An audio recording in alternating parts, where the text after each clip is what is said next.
This is a conversation with Suvir Saran. He's a Michelin award-winning chef, the author of multiple best-selling cookbooks, and a culinary director and consultant for multiple renowned restaurants across the world. In this conversation, we discuss his childhood, his journey into becoming a chef. We talk about homosexuality and the perception of it in the 90s. We talk about his experience in New York, and then we spend the bulk of our time talking about the movements in the culinary arts and the perception of Indian cuisine in the West. This is no time. If you like what you see, then do hit subscribe on YouTube, follow on Spotify, or rate 5 stars on Apple Podcasts. This project takes a lot of my time, money, and effort. So if you'd like to see it continue, do consider making a donation on Patreon or Anchor. You can buy super thanks on YouTube. You can leave a gift on Instagram Reels. If not through monetary channels, and do consider sharing these episodes, leaving your likes and comments. All forms of engagement, they really go a long way. For the forms of love and support, you can follow this channel on Instagram or Twitter, or follow me personally. And now it's no time.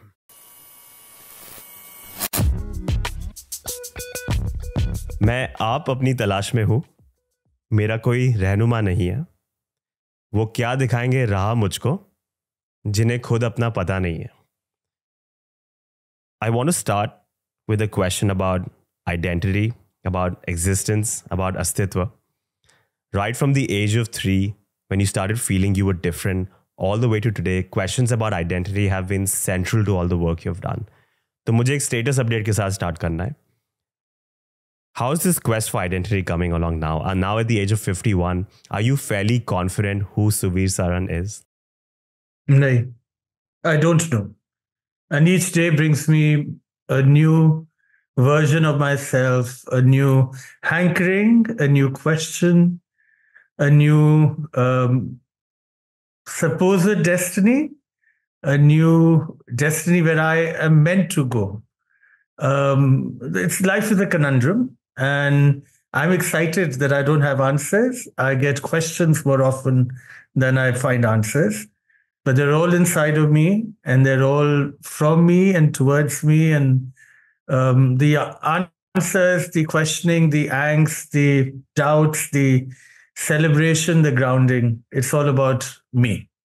And nobody else has done anything damaging, hurtful, terrible, because what's been done to me has made me who I am. And I actually at 51, I'm very grateful for everything that's happened, the good, bad, and the ugly, and the indifferent. They're all just correct.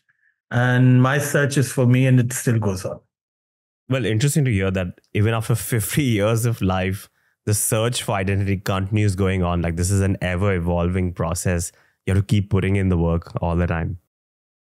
You know, my classmates who are my age, who went to modern school, Vasant Vihar in Delhi, a privileged schooling, their kids look at me and say, Suvir uncle, you're not Papa's age, are you? You're not Mom's age, are you? And I always tell them, you know what's different? If I actually look 35 and 42, you are not 51. Your parents had you, I did.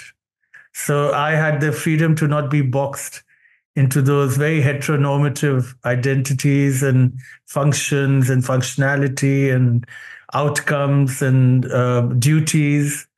So I've lived a life rather unorthodox, rather unexpected, full of opportunities, full of dramas, full of challenges, full of hope, full of adventures and misadventures. And I could take those risks because I guess I did have those bachas that others did. So that's given me that freedom to be at 51 a child. And this child is not wanting to grow up and call me names, call me a fool.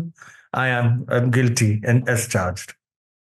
I love it. Hopefully this conversation is another step in your quest for identity. Let's walk through the timeline of your life. I find it very interesting how much of a person's life is impacted by a very simple fact, which is where they were born in the order, whether they were the middle child, the youngest, or the eldest in the pecking order. Like, I know for a fact that I would nowhere be close to the person I am if I wasn't the younger of 2 brothers. And it's not just the order, but also I think the magnitude of the age gap also makes a difference. You have often said that your elder sister, Seema, the limit, and your elder brother, Samir the Breeze, have been instrumental in your childhood. How different would your life have been if one, you were not the youngest of three siblings in general, and then two, you were not the younger sibling of these two people in particular? So I think my life, if I was not the youngest sibling to these two, would be nothing that like it is. I'm blessed to be the younger brother or the sibling of Seema and Samir. I couldn't have had better siblings. We don't need to talk to one another. We don't have to always agree with one another. We often critique. We are our greatest critics. And yet, when a mountain comes falling, when there's a challenge that's going to be consuming the other, we're the most dogged and loyal and protective siblings. And I've never had to do much for them, but they've done a lot for me. I'm the artist. They were more normal, if you would call it, or had different professions that didn't have the ups and downs I faced. And they stepped up and became my parents and they gave me more than what they ever had. And they gave me that cushion, they gave me that support, they gave me that oxygen, they gave me that freedom. So they did with less, so I could do with more. So that's the siblings that I have. Were I not the youngest, I don't think I would have had the same life, because I had a very tough life as a younger boy. My father was very worried that I would become a spoilt brat. I would become that young kid who got too much. So I was given very little in terms of what young kids get. I was always made to stand in line longer than the others, be the last one to be fed, last one to come into anything that was happening. I was the last, because my father was worried I'd be spoiled. So I think, but that also, I would never change anything. My mother sometimes would be sad that I had to wait to eat, wait to do anything. And she'd say, Jane do say, I would be the last of everybody, not just my family, everyone. And so I think that taught me at a young age about patience, about many things that I'm still grappling with in life, and I wouldn't change that either. So I'm not into changing what I had in life, but I can tell you, my birth, which is a stroke of timing and stars and planetary movements and good luck and many other things that I had no connection with, gave me a birth with a family that was incredibly kind, generous, gracious, gave me good schooling, gave me a name that connected me to the majority of the Indian population, not the minority. And with the right of my birth, the passage of my birth, I was given a head start that many others in my country and many others around the world don't get. So I have nothing to complain about. I am a spoiled brat who did very little to get very far. And I'm the luckier one in the planet. And it is my responsibility to speak up, to serve, to talk of difficult things, and to be the voice, words, the feeling of those being marginalized. Because I had a very lucky life. For some aspects, clearly being the youngest worked against you. Typically, the younger child gets more spoiled. They get all the spoils, but you were going to wait for hours to get a meal as well. So interesting to hear that. Let's continue walking down the timeline of your life. You started feeling you were different from the age of 3. So much so that you started fearing that you would be killed for being different.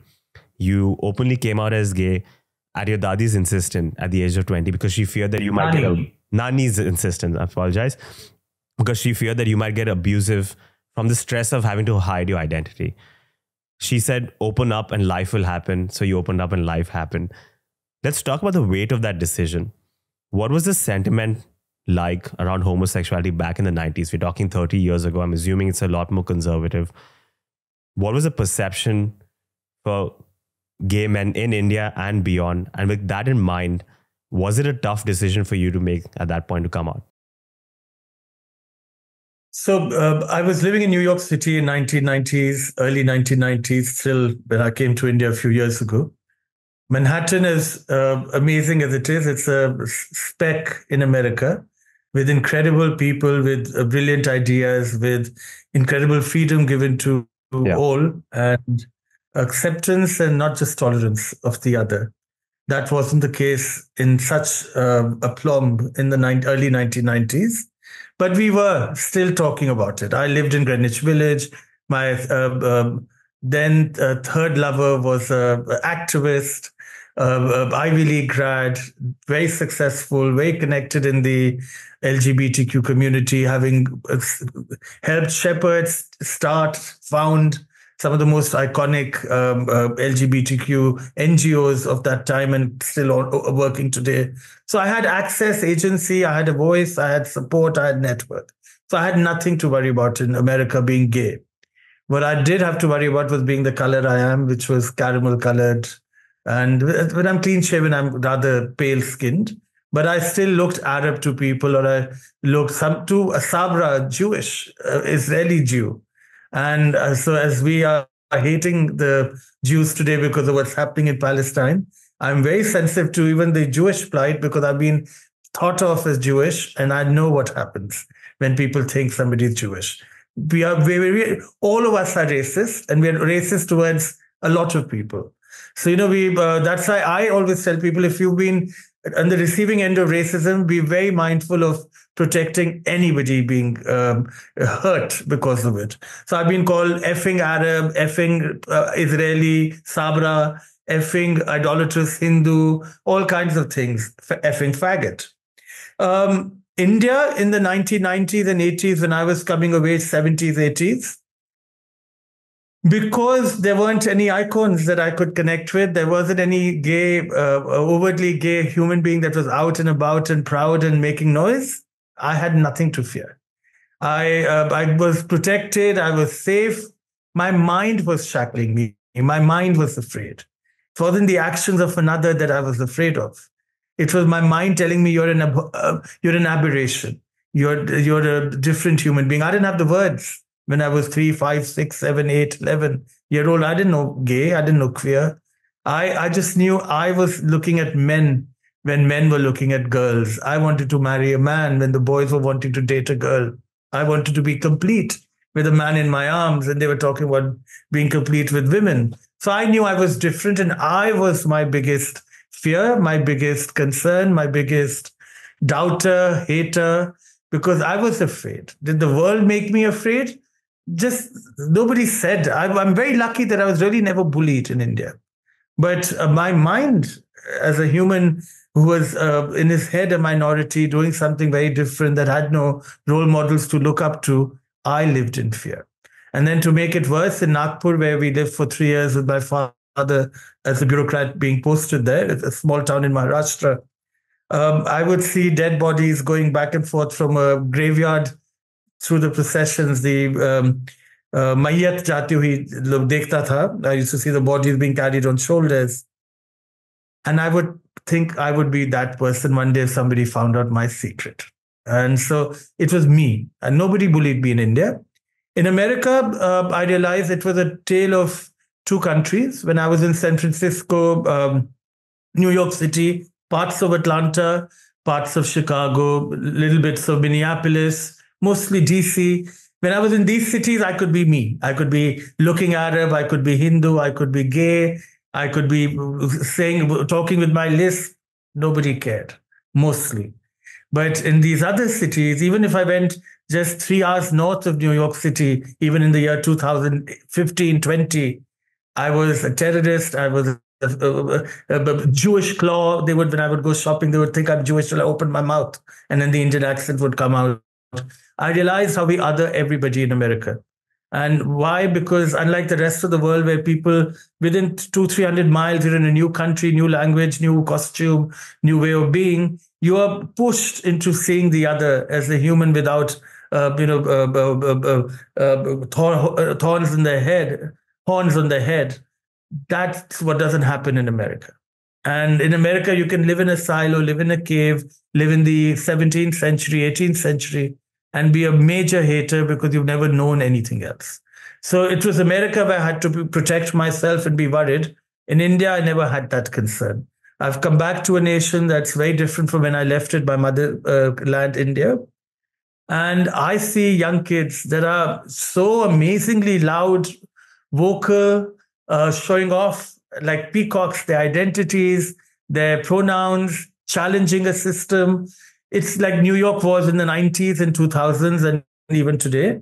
And I find it rather remarkable that we have so much ground we need to cover in India. We don't have Stonewall, we don't have Sheridan Square, we don't have GLAD and ACT UP, but we do have a population that's not afraid to speak up, speak out, dress up, dress out, and challenge the norm. And most often we get away with it. And each year we are growing as a nation. Remember, we're only 75 years old. America has a couple of centuries and more behind it in democracy and a young nation. We have the youngest, largest democracy of the world. So I think India has covered a remarkable distance.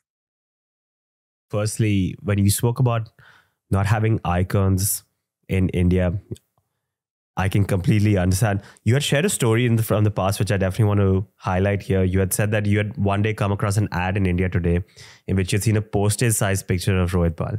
And just by looking at that small picture, your first thought was, "Ye mera judwa hai."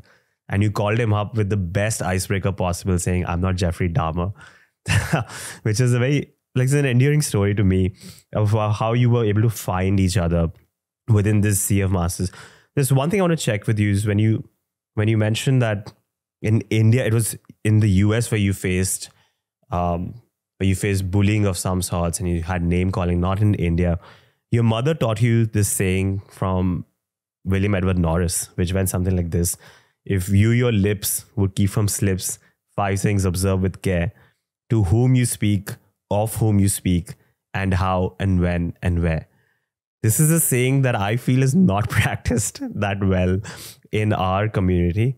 There is this hanging sword over your head always, which is "log kya kahenge." And this applies to not something as powerful as gender and identity, even things like profession, like, "Oh, engineering nahi karega, log kya kahenge, ye karne wala hai, arts mein jaane wala hai, creative field mein jaane wala hai." Can you linger on this? Was there any point where you felt like as a community, it was difficult for you to come out and be open about your identity? Being that 14-year-old that Rohit Bal took into his arms and showed the world to, having parents who were very comfortable in their own skin by the time they birthed and brought of age 2 other children, I had freedom like nobody, I think. No, I had a remarkable life as a teenager. Nobody minding my business, nobody scrutinizing what I did, nobody caring as to what I was doing. They believed in themselves. My parents were philosophical, I think, at the core. I'm writing a column on, I began it today, I'll be ending it tonight. I write my columns normally in 35 minutes, 1,200 words. But I somehow was distracted and I couldn't finish it. And that column is on living with older people. And I grew up in a home where my grandmother was the matriarch of the family. But all the other cousins of her sisters, her siblings, my paternal grandmother's siblings, cousins, aunties, uncles, neighbors, whoever was sick in the community, neighborhood, family, my parents, my mother especially, was taking care of them. And with all of these people that they were caring for and the kids that they had forgotten or deliberately were teaching us to observe these maladies and illnesses, and the work being done by my mother selflessly for people who are often thankless. What that taught us at a young age was that life lives with or without us. A moment lost is a moment lost forever. We had to make the most of today, of this here and now, and not be obsessed and lost in the the grays of issues that were beyond our pay scale. So we'd understood, if you're sick, don't be lost to it. If you are being hurt, go beyond it. If you're being questioned, do your bit and leave the rest to ke sara sara. So I think a lot of it was this with Gudda and the entire fraternity of fashion and art in India, using me as the man who they would they would give agency to, who they would show a comfortable youth, who they would give access to, who they would protect from hate and bullying. I had a remarkable teenage years. I had remarkable comfort in being me. And I was able to come of age without, I think, too many scars. Did I miss out on many things? Of course I did. I never had sexual relations with any man with any success till I came to America. I in my head, because these people gave me so much. Teenagers play, have fun. I didn't. And I fell in love with the first man that gave me some attention, who was an American curator living in Paris from New York City. I left India, moved to New York for him. My parents thought I was going to continue my education in the arts, but I went for an American New York Parisian. And I lived my part of the deal of moving to New York for him. He never did. He came, but we broke up. And that was my first romance, which I thought would have been my last. And so India for me, and society in India, and the I can't think of anything that could have gone wrong. I was a very lucky kid. Is everybody in the world as lucky as I am? No. Are they as lucky in India? Not at all. People have very tough lives.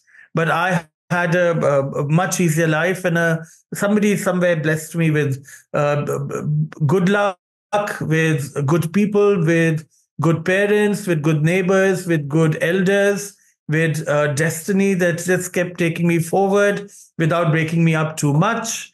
And the only demons that I ever had to fight were the demons of my own making, my own fears, my own small thinking. But when I would unshackle myself from my own chains, I would see a future that was bright and full of opportunities, bringing me hope, and I would move forward. So I think I've been very lucky. And not everybody has this luck. I think most people don't. Well, I hope you continue to be lucky. I think it's a very powerful insight into how your mind can shackle you.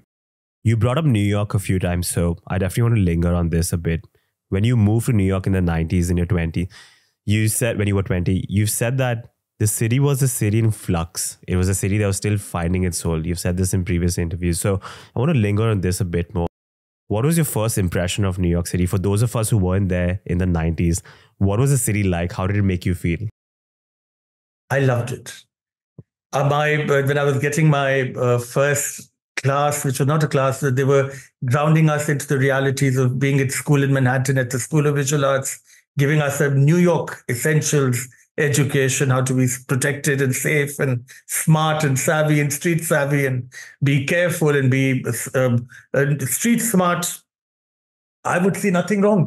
I'm the child of my mother and father who never think of the other as wrong. They taught us never to think another would harm us. They never taught us to believe people were there to get us. So I was coming from a family, from a schooling and education that believed in humanity, that believed we live in an echo chamber, that believed that you reap as you sow, that believed if you think good, good happens. If you do good, good happens. If you give love, love comes your way. If you're patient, patience is shown to you. The golden rule, do unto others as you want done unto you. So I arrived to New York with this. The city was dirty, gritty, grimy, as filthy as Mumbai, sometimes worse. It was, Mumbai had some scents and smells that big cities have. New York also had used condoms and needles and people who hadn't bathed and showered, whose hair was uncombed, whose clothing was tattered, who were a stark contrast to the riches and sheen and the brilliance of the buildings and people of Manhattan. In Bombay, of course, the same. The divide in Mumbai can be even worse. You can have the Ambanis and the Adanis and perhaps in a small way the Saran, and then a street person. But that street person who's poor and begging has clean hairs, made an effort to be clean visibly. They're never unkempt and dirty because they believe in personal pride. But in New York, none of that was seen. So you had this very stark, grit, grimy place. And I loved it because I said, how real is this? And my heart and mind was connecting with these people. I was aching with them. I was smiling with them. I was staring into their face, even though the counselor said, don't make eye contact. I was making eye contact. And that New York is very different from the New York of 2021, which has changed. Manhattan after the lockdown has changed a lot. It's gone back somewhat to even a shadier version of the New York of the 90s. Mayor Dinkins was finishing. Rudy Giuliani was coming. Dinkins had been badgered and bashed as a failure. Giuliani's authoritarian regime was beginning. Clinton had taken over as president. People had hope. Clinton had turned the economy. I saw up. And I was part of that upward journey. And Manhattan changed a lot. So the grit, the grime, the challenges of Manhattan were aplenty. There was racial discord. There was terrible talk. There was all the partisanship, we didn't have Black Lives Matter, but Black lives didn't matter. My brown life didn't matter, but nobody had language for it. Nobody cared about talking about it. Recently a magazine journalist asked me, Chef, you lived in New York in the 90s, 2000s. You must have stories to tell about Black Lives Matter. You're a person of color. You're a gay man. What did you suffer? I said, a lot. And they said, we'll give you good money if you want to spill the beans. I said, at what cost will I spill the beans? I said, the chefs who've become stars, who I'm seeing on magazines, who are my peer, are celebrated, have wives and children, some have grandchildren. If I spill the beans, what will happen to their lives? If I want to spill the beans, I want to do what Mark Twain did, have a condition that 150 years after my demise, my autobiography will be published. So anybody I defame by telling their dirty truth, their kids and their grandkids and theirs are not affected by my spilling the beans. And for what? I've suffered. I don't need to make other people suffer because I suffered once. That's my stupid way of looking at it, I guess. But I wasn't willing to spill the beans, but it wasn't easy. The ride in Manhattan was terrible. There was terrible inequality, which still exists. And we didn't have the ability to talk and get somewhere. If we did, we were silenced. I remember sitting at a table in a very powerful city of America with a governor and his wife at a dinner in 1995. And the governor's wife telling me, "Oh, aren't you a charming Indian man?" I said, "Thank you, ma'am." And she said, "You're so gentrified." And I'm like, "Huh?" She said, "You can eat with a fork and you speak good English."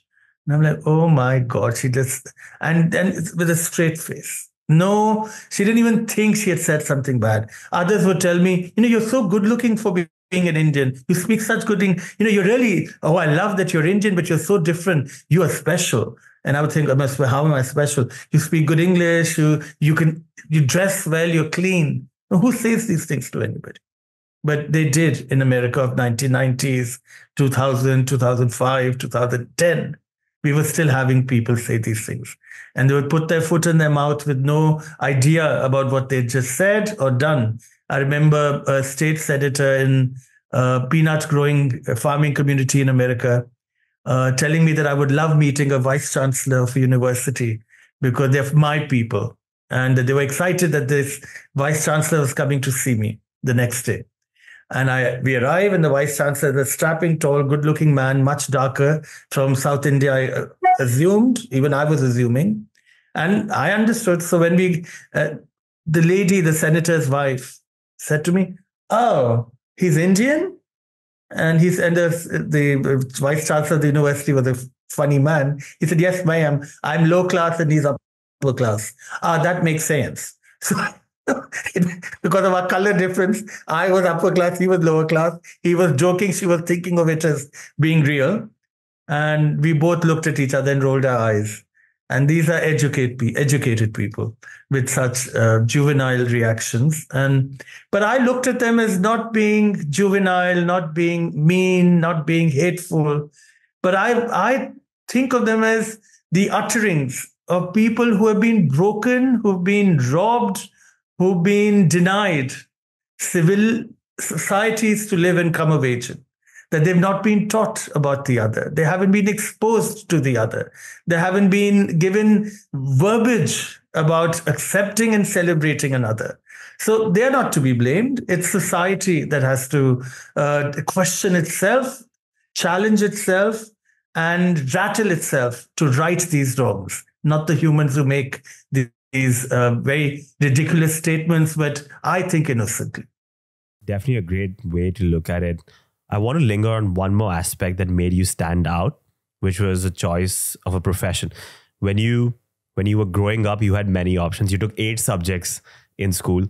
When you enrolled, well, actually, your earlier career ambitions included being either a doctor or a professor or a Hindustani classical vocalist singer.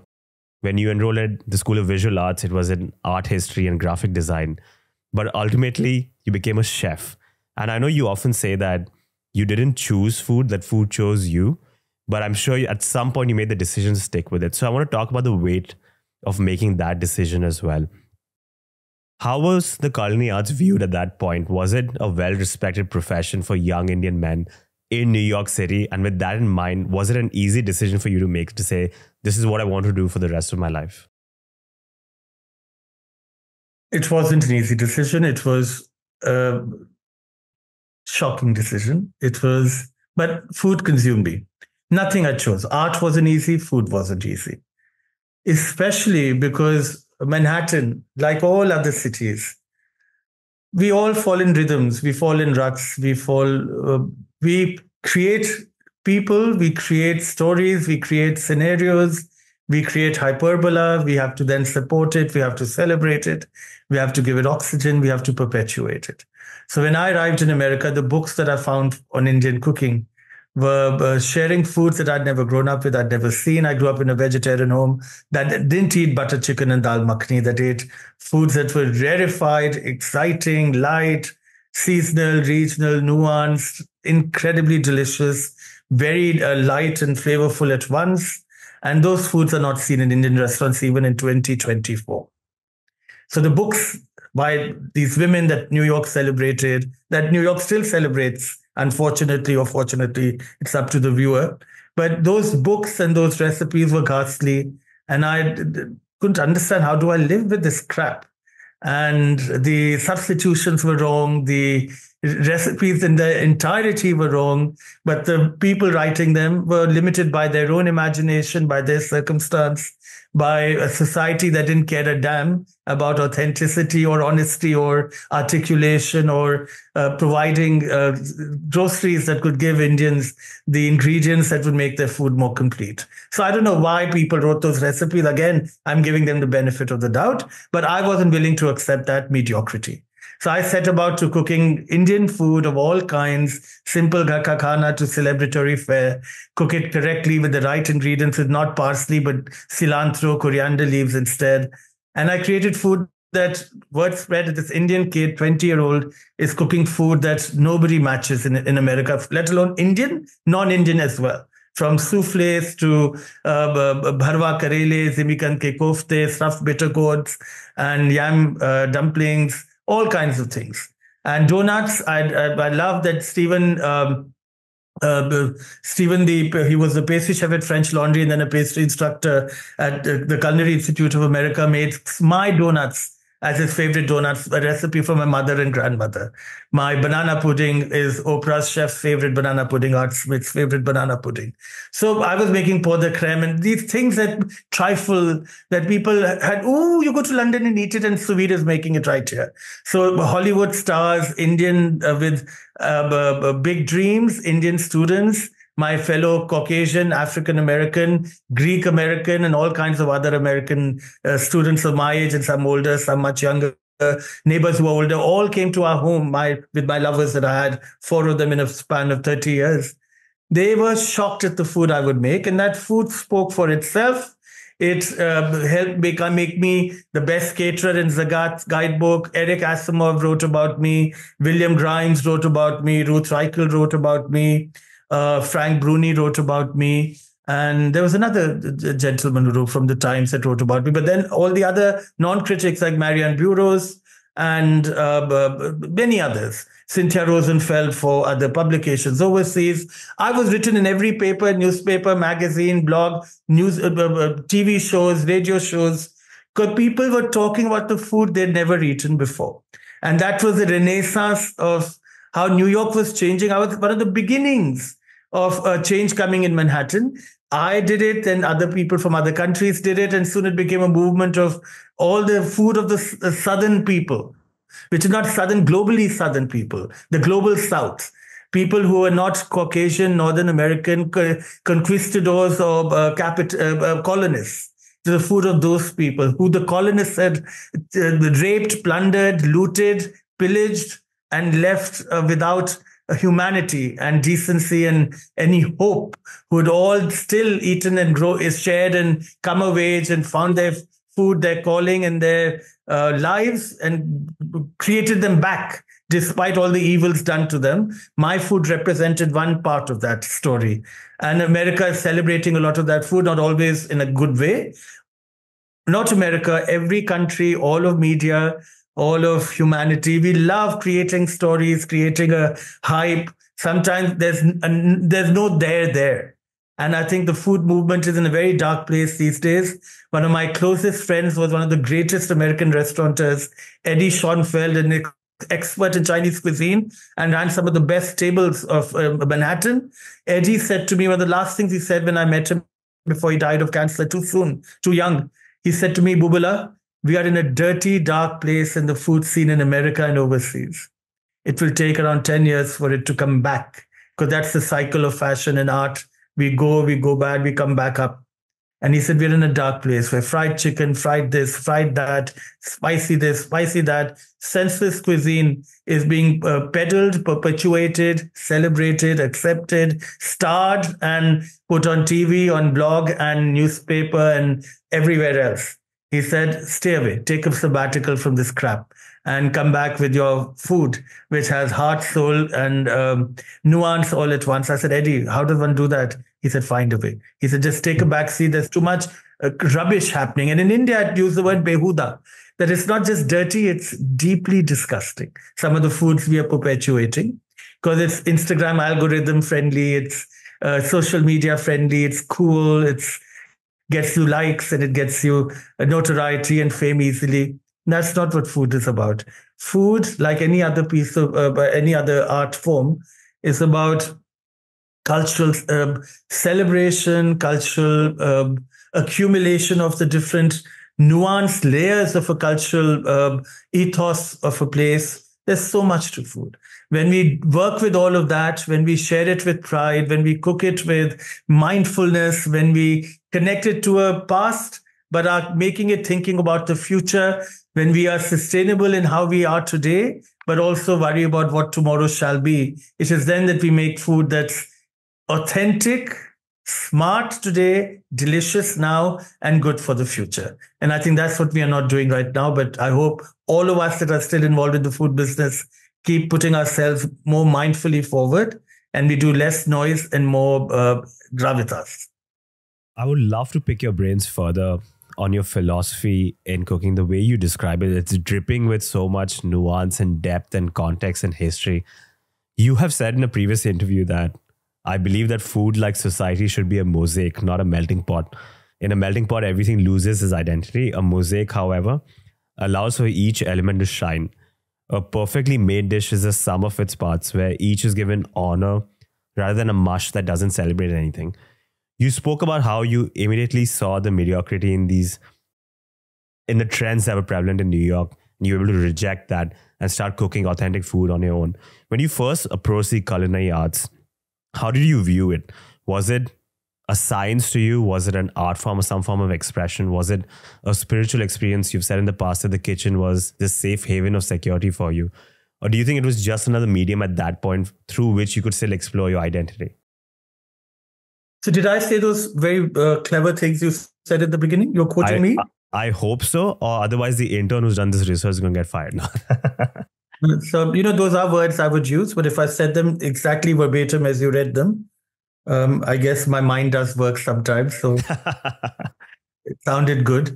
That is my philosophy, and I believe that. And I get very sad when people say we are a melting pot. We're not. Humans and human contributions to the world should not take anyone to a melting pot. Because just that term, melting pot, you've melted away identity, culture, connections, history, hopes, dreams, aspirations, all of it, and melted them to what? A pot of something that has nothing to offer anybody, maybe vacant calories and heart attacks and diabetes. And that's why we have junk food and crappy health and bad public health outcomes when people eat that kind of food. So if I said it and I think it sounds correct, I tell people to police themselves around such ridiculousness. It is my philosophy. And mosaic is what I tell people we are. The world is a mosaic of, how many billion are we? 7? Am I correct? I think Indians are 1.5, but I think the world is 7 billion or something like that. Yeah. We are the melting pot. each of us, as small as we are in the larger picture, when we shine bright, full of hope, when we dream big, when we are comfortable in our own skin, when we are valued for who we are, when we feel safe in our homes, when we are safe walking out and not being raped by a bunch of men, it's then that we shine and sparkle. And when we all sparkle similarly, so we become that Milky Way, that galaxy of shimmer and brilliance that people can see from far and wide and say, oh my God, what is that? And in Hindi, I love the National Cadet Corps anthem, which has a line, बिखरे बिखरे तारे हैं हम, लेकिन झिलमिल एक हैं, हम सब भारतीय हैं. That we are all scattered stars, but when we sparkle and shimmer together in unison, we become even more fantastically brilliant. And I think that sums it all up. So for me, food should be celebrated for the unique cultural identity it brings forward, a way of being, a moment in time that it connects us to, and a moment forward that it must respect and be prepared looking at. It is a story that we should reveal as we eat and celebrate that dish. It's health and wellness at every bite.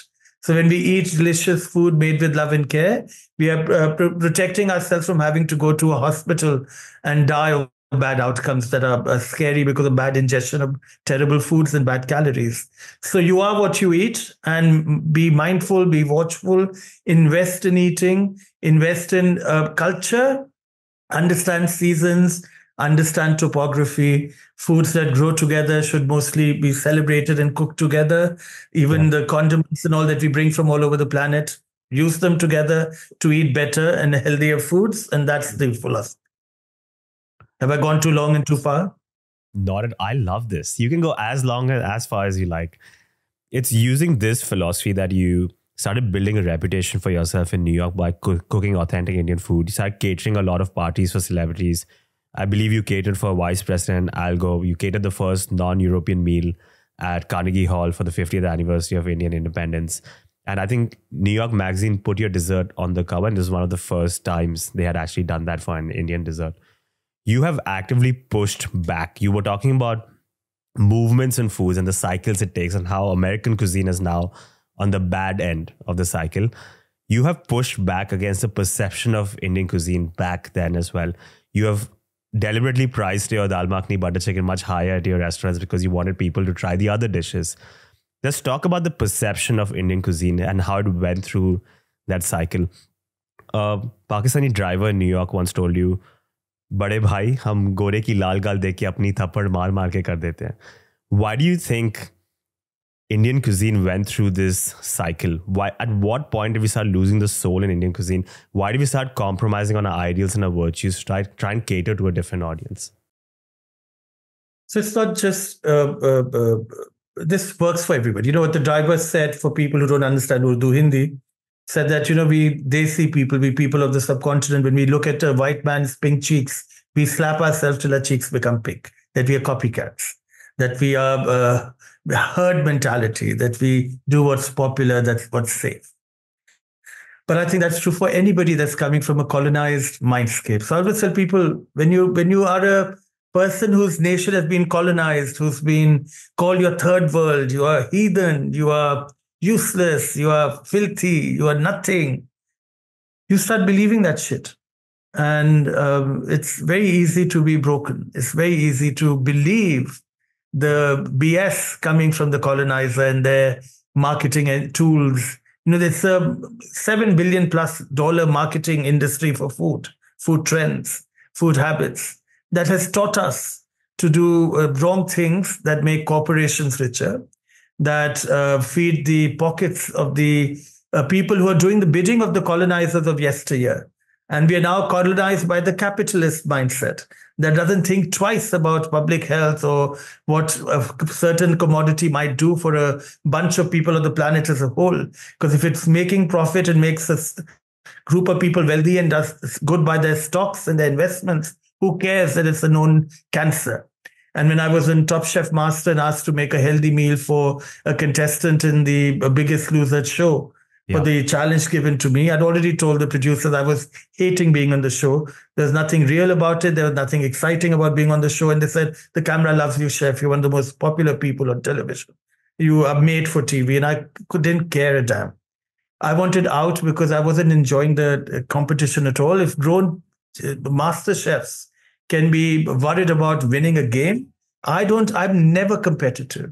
For me, people would hide things in our kitchen. I would put them back up because I was seeing who was hiding what. I would bring those hidden ingredients, put them up for contestants to use them for each other. I would do other people's work and then start my own work. I don't care about winning.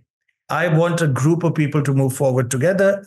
And so this contestant wanted a healthy, nutritive meal that would take her from morbidly obese weight to having a chance and lease on life again. So all the other chefs were correct in doing what they did. They just made the same dish, smaller portion, and served it. Oh, lovely, manna from heaven. I had the burden of being the only chef on the Nutrition Advisory Board of Brigham and Women's Hospital, a teaching arm of Harvard Medical School, the only chef who had at that point worked for 12 or 13 years with Harvard School of Public Health and the Culinary Institute of America on a conference called Healthy Kitchens, Healthy Lives, where we teach physicians and epidemiologists, surgeons, and dietitians about food and wellness. I knew that a calorie from a plant-forward calorie doesn't equal a calorie from meat. A good calorie and a bad calorie are two different calories. Calorie counts don't always matter. Quality of calories trumps the count.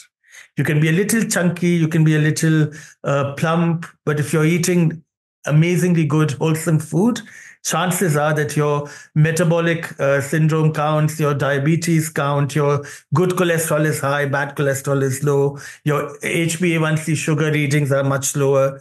These are good things. So people don't pay attention to that. And I think that's what always drove me, was the idea of being focused on quality, on being true to myself, being focused on the larger picture, not the celebrity, not the awards, not the popular, not the collegial aspect of my profession. I didn't care. I never went to trade events. I would never hang out with chefs. I didn't learn anything from chefs. They were cooking, talking about cooking. I went to everyday people and learned about the vagaries and challenges of their lives. And that gave me a connection to my own humanity and gave me the impetus to create an amazing dish. The burger I made on that show, Top Chef Master, was a veggie burger served in a whole wheat pita with a coleslaw that was without mayonnaise, but yummily, addictively delicious. That Food and Wine then featured on their website. And when, of course, the judges failed America when they didn't allow me in the lecture I served on a plate to inform their decision, they still threw me out. They failed America. And when the show released several months later, a couple of weeks before, New York Times showed an article that said, red meat directly is a disease killing America. And I'd said the same thing on my exit interview. That had to be taped 3 times, not once, because they hoped I would tone down my anger at the judges and how they had failed America. And I didn't. I said the same thing 3 times and had to go with it. And in the end, that's what happened, that the newspapers and history redeemed me and my story and my truth, which was the truth of science and history and civilization, that all the blue zones of the world where people forget to die follow, that mostly plant forward, mostly whole foods, cheat every now and then, but cook with heart and soul, live as communities that eat at the table together, dance and have fun. I said that all my life, that don't come to my restaurant every week or every month. Eat mostly at home, as communities that cook together, parents and kids who invest in the art of cooking. Families that cook and eat together will be healthier and live longer together. And for me, that's the journey of my food story, my food philosophy, my connection to the food world. I'm a pariah. I'm a inconvenient truth teller. I'm not always the most popular person because I don't care for popularity. I'm happy being an individual who connects to humanity and gives others their space and is happy taking his own space and living with respect for the other and giving them the respect to have their own life and opinions as well. I do want to linger on that instance you mentioned with Top Chef Masters. I feel the Italians did a great job in celebrating their regional cuisines, in really emphasizing the resourcefulness or the sustainability aspect. I'm talking about the La Cucina Povera. I feel like we've not been able to extend that appreciation to our own regional cuisines. And not just regional cuisine, like you mentioned, a vegetarian diet. I feel like within our community itself, it is not really looked favorably upon. You hear so many comments like a vegetarian diet is not a complete meal, or it's low in protein, or it doesn't give you all the nutrients. Can you address these statements? You're one of the most staunch supporters of vegetarian diet. You were eliminated from Top Chef Masters for this lecture on a plate that you served. How do you view a vegetarian diet? Is it a complete meal? Does it give you all the nutrients you need? Can you get all the protein intake that you need?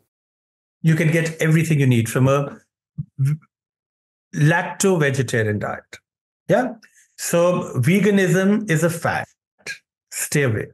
All the diets fail humans. Every January 1st, we make a commitment. We're following this diet, that thing.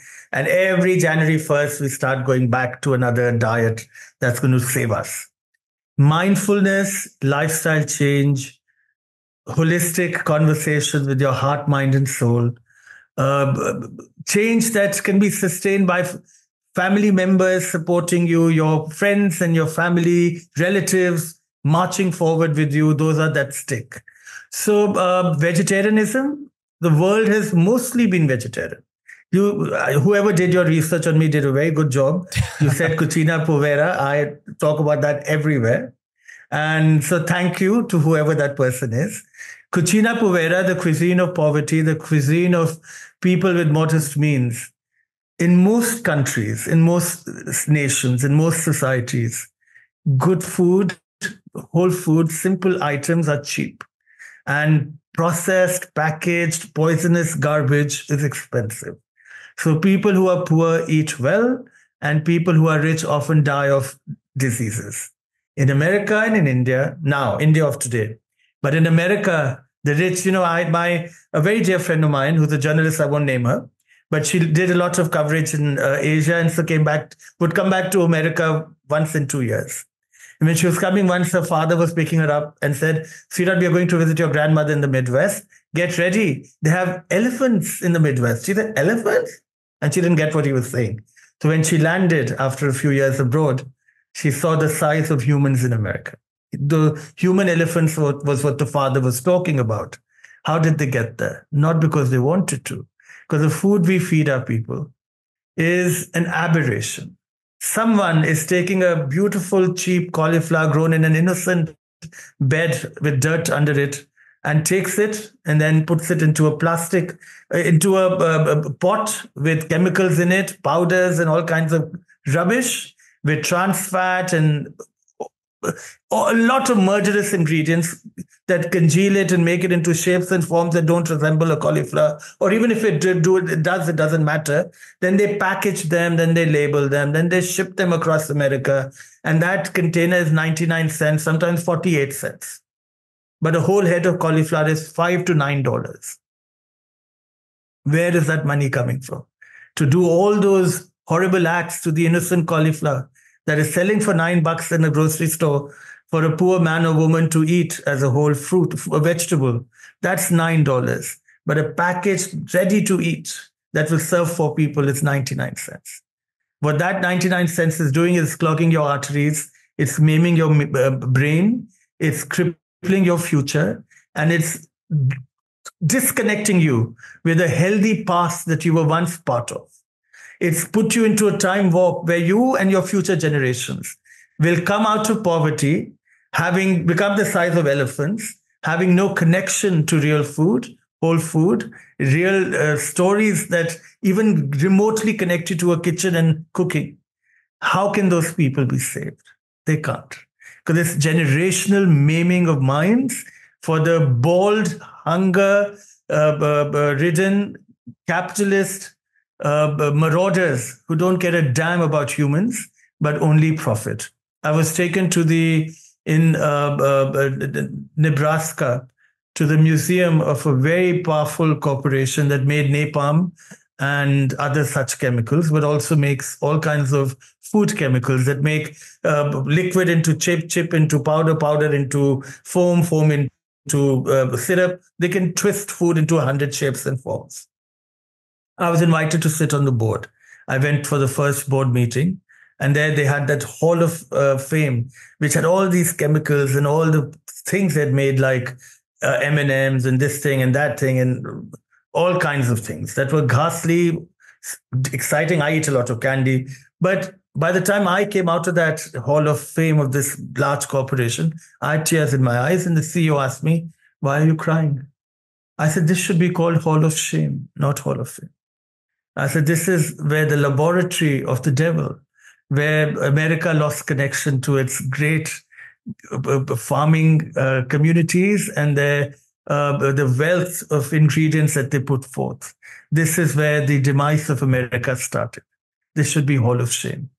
Before I got back to my farm in upstate New York, my partner had already received a FedEx package pushing me out to the board, giving me a little gag money to be silenced and just stay home and not come back for the next meeting. And this is the dirty, dark past of the food world in its worst. And this is the recipe that has been leading us in America and now in India to generations of people fooling themselves, failing themselves, feeding themselves poison, celebrating it as delicious. And when you keep doing it, each generation goes further from the truth, further from real flavor and taste. And what they put forth on their tables is garbage that has no heart and soul and is seemingly delicious, but also taking them to hospitals to die of diabetes, heart disease, metabolic syndrome, and things much worse. So America and India are two of the worst today in the world of food and what they're doing with eating crap. And India, a nation, and the only reason I'm on the Nutrition Advisory Board to Brigham and Women is India. They love our food, how sensible and rich it is, how plant forward it is, how yummily whole food connections it brings forth. We've lost all of that. The butter chicken, dal makhni, and all these crappy foods that are inventions of recent history are popular in our restaurants. But the ghar ka khana, the dal, chawal, sabzi, the rice, lentils, and stir-fried veggies that are cooked with very little fat but good fat, that are mostly all natural veggies and foods that come with a bowl of lentils, a whole grain rice, a little chapati made with different flours. We've forgotten all of that. We think with shame about them, but we think with pride about the fusion cooking, the Jenny pizza and the the dal suchi and all that crap. So till we become a nation that looks at America's failures and looks at the mirror and says, we don't want to be going there, we will be a nation of people tomorrow that are just as maimed, robbed, and failed as the Americans we look at as elephants in a grocery store. This is powerful, and I'm so glad that you are such a loud voice promoting this. You had built this reputation in New York as well. Gail Green, I think food critic of the New York Magazine, had said, Saran is the only chef whose meat I eat tongue-in-cheek, of course. And we could keep talking about this for hours. Gail was one of my closest friends. And I was perhaps the only male who could still visit her when she was in her last home in Manhattan. Yeah. And she died a couple of days after I visited her my last time in America. And her loss for me is very personal. There's a movie being made about her. And Gail made me a richer human being. Gail made me a smarter human being. Gail made me non-vegetarian. Gail gave me the freedom to be a non-veg while being a good Hindu, while eating smartly, but not robbing myself of the taste, indulgence, and education that eating everything brings my way. If it wasn't for Gail, when I turned 35, I wouldn't have started eating meat. And Gail was a dear friend, a good human being, a most loyal human. And I owe a lot of what I am today to that woman. And I'm ready to cry right now. But I loved her more than most people in this world. Definitely a very special relationship. I could keep talking to you for hours about this, but I want to be mindful of your time. So I'm going to move into some of the closing questions. What are some books, movies, role models that have strongly influenced you in your life? Henry David Thoreau, the man who influenced Mahatma Gandhi, who made Mahatma Gandhi the Mahatma. Henry David Thoreau, a proud American, who was a student of the Upanishads and the Vedas, who was a student of Advait Hinduism. Advait means without duality. Advait means there's no other. We are all one. We as in the entire planet. Man, rock, mountain, bee, butterfly, elephant, cow, goat, snake, all of us. Stream, sun, moon, stars. We are all one. So Advait Vedanta, which doesn't see anybody as the other, was the guiding light of Henry David Thoreau. His writings gave me the power to challenge any and all small-mindedness that I've encountered, and I encountered a lot of it. The Bhagavad Gita, I read it at least once a month. I sing it several times a week. Gave me the same answer. Adveshta sarva bhutana maitraha karuna evacha niramamo nirahankaraha samadukha sukha kshami. So what it says, Adveshta sarva bhutanam, that without duality in the entire planet, sarva maitraha karuna evacha, with friendly, compassionate love of the other, maitra karuna, niramamo nirahankara, without ego, without pride, niramamo samadukha, in good and bad times remain equipoise. That is my favorite human star, Krishna tells Arjuna. So he teaches us to be humans that don't other anybody, that are even keel in good and bad times, that live with compassion and brotherhood and fraternity and collegiality and giving comfort and succor to another. That human is a human being worth living. So that was another book. There was War and Peace. There was Sylvia Plath. There was, I read a lot of political biographies, but there was this book called The Glass Castle, Rosemary Black, I believe. No, Rosemary Black was the Fatal Flowers. Forgetting the name of the woman who wrote Glass Castle, I would give that book to every 18-year-old coming of age. It's a book about the life of a journalist, a TV personality who is winning an award for being this incredible TV host. And she's going from her apartment in Manhattan in a big limo to the awards ceremony. She sees her mother pulling out garbage on a street corner. And it's the story of this woman who'd grown up with crazy parents, a father who was a genius, a mother who was an artist, through many cities, West Virginia, California, then Manhattan, and how these parents were crazy cooks who loved living homelessly and raising kids and telling them a star was the birthday gift they were giving their child any particular birthday. And that woman's life story, Glass Castle, tells you about the beauty and challenges of life, making you stronger with each passing day. So I would say these are some of the books that have stood very good by me. Dr. Shashi Tharoor is a man I love and admire and can keep reading. And I think my grandparents and my parents, their words, their silences, their caution, their teachings and guidance has made me who I am, and I'm very grateful for them. And Gail Green and Michael Batterberry, too. Michael Batterberry, he was the founding editor of Food Arts and Food and Wine magazine, and without Michael, Suvir Saran, who people know today, wouldn't exist. Without Michael, Suvir would not have a laugh today. Without Michael, I wouldn't be a chef. So Michael and Gail Green in the food world, and the rest of them that I named, these are the people who made me who I am and gave me words and hope and comfort and dreams, and were there behind me as pillars of support and strength. The books and these humans. Who do you think was the most influential chef of all time?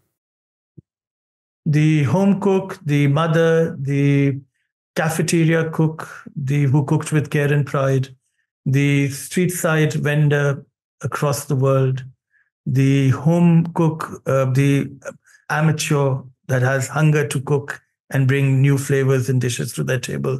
These are my heroes, not restaurant chefs. Sorry. If you could go back in time and give yourself one piece of advice, what would it be? Do medical school, become a cook doctor, keep singing classical music, don't get a cat and get allergies that would rob you from singing professionally. But no, I want my cats. Those two kitties, Simba and Kali, were the gems of my life. One lived for 18 years, one for 21. I would never not have had them in my life, but I got asthma because of them and I can't perform with pride as I could have if I didn't have asthma. But I think just keep being daring, I wouldn't redo anything, but I would repeat everything I did and try not to make as many mistakes. But no, I would make mistakes.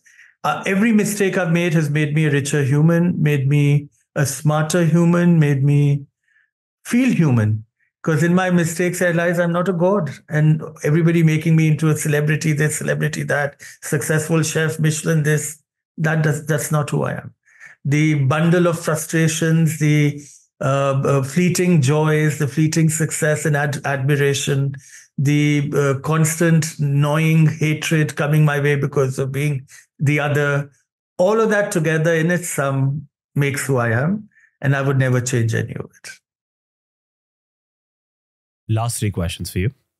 You have often said that you had a lot of time to prepare for your father's death because you were aware of his condition from quite early on. And then on a personal level as well, you have flirted with death. At the age of 46, you had a mini stroke, you went legally blind, and you've often said that you were born again after you recovered from illness. So since you have come so close to dying, I have to ask you about your relationship with death and mortality now. How do you view it now? Are you afraid of dying? Have you made peace with it? Is it a driving force behind a lot of the work you do? Has it changed your perspective on life in any way? I feared death when I was 5-year-old in Nagpur, when I told you I had dreams that I would see the bodies going from the graveyard to the graveyard. I feared it then. Those 3 years in Nagpur, 2 years in Nagpur, by the last year we'd moved out. I feared death. But after that, I became when you said who's reading, what books? Kabir Das, the Sufi Bhakti saint of India. He's my hero. I forgot, shame on me. So Kabir made me one with death. Kabir made me romance death. मेरी मटकी फूट गई भला हुआ मुझे पानी भरन से छूट मिली. That now that my urn of water has broken and the water is spilled, now I can't go to the river and fill it up again. I've been saved from that chore and task. I've been given freedom to be one with the Creator. So Sufis, Bhakti saints, don't fear death. Am I a saint? Far from it. But I'm very Sufi, very Bhakti. And what it's taught me is the romance of the death. That romance that gives me hope that all my unfulfilled dreams, all my fantasies that I've not realized here, all those love affairs with those strangers I fell in love with, just looking at them smile or look at me and give me that little look from the corner of their eyes, I could perhaps meet in another life, in another place, another setting, and take further. So I have no fears of death. In fact, I don't know how this will go, but I am very ready for death because I've seen so much in this life. I'm excited to see that. In some a very morbid way, I live with a lot of pain that medicine can't help me not feel.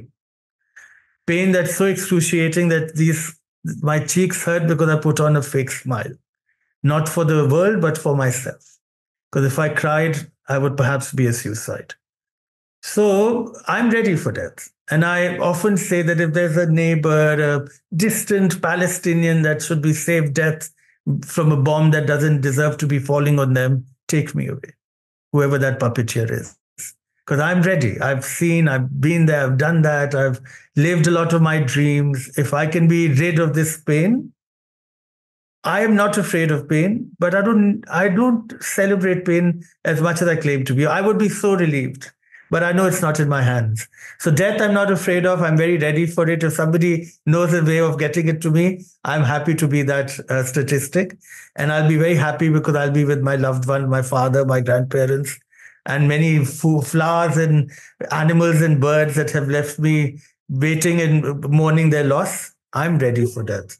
I'm not afraid of death. I actually look forward to death. वो कहते हैं जो दिल यहाँ ना मिल सके मिलेंगे उस जहान में खिलेंगे हसरतों के दाग जाके आसमान में. That those hearts that didn't meet in this world will meet in that. And I'm ready whenever it comes. I'm not afraid. But I'm also not suicidal. I'm not one to be mourning life. But I have no fears of death. It's not the answer you wanted or anybody would want to hear, but selfishly, I want you to be here for many more years because I can at least say personally, listening to you talk. You want me to suffer? You want me to suffer more? Not suffer, but just having you on or listening to you talk and just following you. You have been such a light to a lot of people. So selfishly, I'm saying, I know that you said there's a lot of pain, but for others, I think having you around does spread a lot of light and give a lot of inspiration to a lot of people. So I think it's a powerful place to be where you're ready for that. But I just want you to be around for that. I'll add one thing here. In a recent podcast, a woman in Amritsar said to me, "तुम इतना जो मुस्कुरा रहे हो, क्या गम है जिसको छुपा रहे हो?" And I don't know how she did it because she was so smart. Because as I said to you, I cry almost 24 hours of the day in pain, and I still have to smile. And I don't know where she got that from in that beautiful ghazal. "तुम इतना जो मुस्कुरा रहे हो, क्या गम है जिसको छुपा रहे हो?" So I think that's, if I can tell everybody, we all have pain. And I said in that podcast that Ambani, Adani, Rockefeller, and whoever names you want to, Trump, whatever person you regard as this billionaire rich person that you idolize, they all have pain and suffering. So don't believe all the fake smiles like mine. And so be bold, be daring. Don't let the pain consume you, and find distractions. I work very long hours. I sleep 3 or 4 hours because when I'm distracted, my pain is in the back. When I'm sleeping, the pain is excruciating. So find things that you love and keep moving forward. You can't go when you want to. You're taken when you're destined. Like our birth, our death is also nothing in our hands. So live beautifully in between your birth and death. It takes a special kind of strength to smile through the pain. And I'm sure it's a very powerful story. You mentioned Sant Kabir. उन्होंने एक बार कहा था, जब हम पैदा हुए, जग हंसे, तब इस जग में पग धरे, सब हंसे हम रोए, ऐसी करनी कर चले, सब रोए हम हंसे. Perfect. Is it correct? Correct. Of course it's correct. So let's talk about it. Let's talk about legacy. We just spoke about death and going and leaving this world. When you do leave, when it's finally time, 50 years from now, how do you want to be remembered? What type of legacy do you want to leave behind? I don't know about the legacy, but I hope if I have 50 more years in me, that every day the image I see in the mirror is of a human being who's not laughing at themselves. Because, another thing that Kabir, no, it was an Urdu poem that they said, "Ye subha ki safediyan," this clarity of thinking of the morning. "Ye dopahar ki zardiyan," this golden hour of the evening where things get a little blurry and fading. "Ye subha ki safediyan, ye dopahar ki zardiyan, मैं आईने में देखता हूं मैं कहां चला गया." I don't want to be that human that gets lost in the rat race of the world. I want the mirror to show me the face of a man that I can respect, that I can love and appreciate and say, "Chalo, you didn't live too bad a life for 50 more years of excruciating pain and drama and humanity to deal with." So I hope that the legacy I leave is a very simple legacy of not doing too much wrong and just being a normal human being. I don't want to make noise. I want to go easily, quietly, happily, and being a person that I have respect seeing in the mirror. I'll add to that you have definitely spread a lot of light and joy and positivity in people's lives. So that will definitely be an add-on to this legacy that you're going to leave behind. Final question. Okay. We've spent the last hour talking about identity, existence, Astitva, we covered a bit about death and mortality. There's been a lot of poetry in the mix. Sufism has come into the mix. Been a lot of spiritual wisdom. You mentioned the Bhagavad Gita earlier, and that verse, which roughly translates in good and bad times, you forgive life and live to be a greater human being. You seem to be the perfect person to ask this final, simple, easy question. What is the meaning of life, Suvir Saran? Is there a meaning? No, it's a journey. And we are too insignificant, I think, to believe we know the meaning of life. We are too mortal to know what life is. We are too lost to appreciate where life is headed. We are too gullible to appreciate life as it's unfurling. We are too herd mentality to grab the opportunities that life sends our way every minute.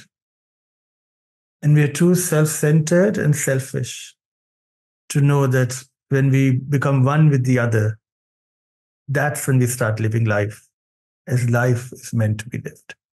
So I think, I don't know the meaning of life, but I do know that the minute I disappear from my life, that's when my life will become a richer, purer, fuller version of my life. Because the I, the ego, is what's always shackling us and caging us in our own minds.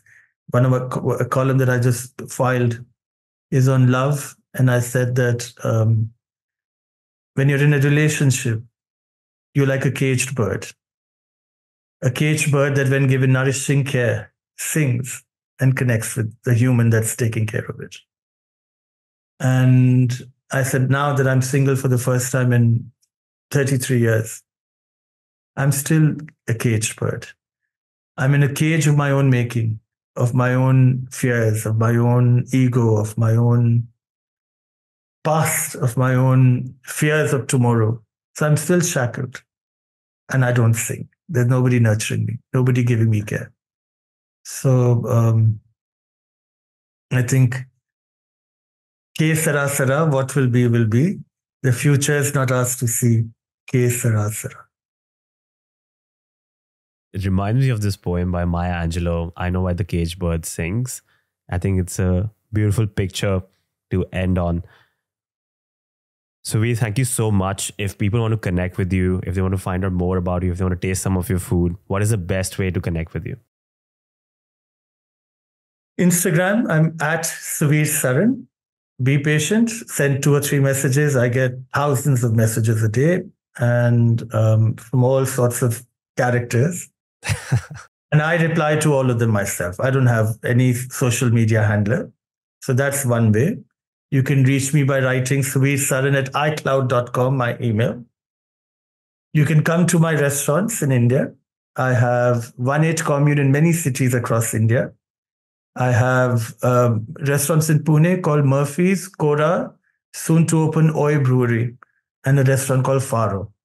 If you're in Delhi, in the NCR, in Gurgaon, I have a restaurant called Tiamo. And if you want to go to Amritsar, the holy city of the Sikhs, there are restaurants by the name of Elgin and Lord Elgin, and I've consulted there. So there are many options.